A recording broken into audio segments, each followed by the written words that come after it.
జిల్లా Kadiri tribal welfare గురుకుల పాఠశాలలో విద్యార్థులు నిరసన వ్యక్తం చేస్తున్నారు. పురుగుల అన్నం, కుళ్ళిన కూరగాయలతో వండిన వంట తినలేకపోతున్నామంటున్నారు. ప్రిన్సిపల్ కు ఎన్నిసార్లు ఫిర్యాదు చేసినా పట్టించుకోవడం లేదని ఆవేదన వ్యక్తం చేస్తున్నారు. మీకు దిక్కున్న చోటు చెప్పుకోండి, తనను ఎవరూ ఏం చేయలేరంటూ నిర్లక్ష్యంగా సమాధానం చెప్పారని ఆరోపిస్తున్నారు.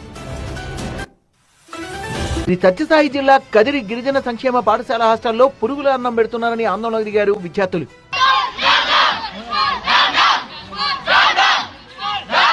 ప్రతిరోజు అన్నంలో పురుగులు వస్తున్నాయని, కుళ్ళిన కూరగాయలు పెడుతున్నారని వాపోయారు. ఖాళీ ప్లేట్లతో స్కూల్ ఆవరణలో బైఠాయించి నిరసన తెలిపారు.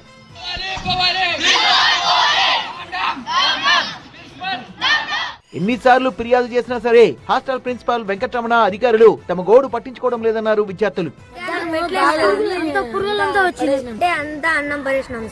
ఏమైనా అన్నంలో పురుగు చేయని సార్ చెప్తే సార్ వచ్చి పడేసి మళ్ళీ వేయించుకుని బాబు అంటున్నారు, కానీ ప్రాబ్లం అయితే సాల్వ్ చేయట్లేదు సార్.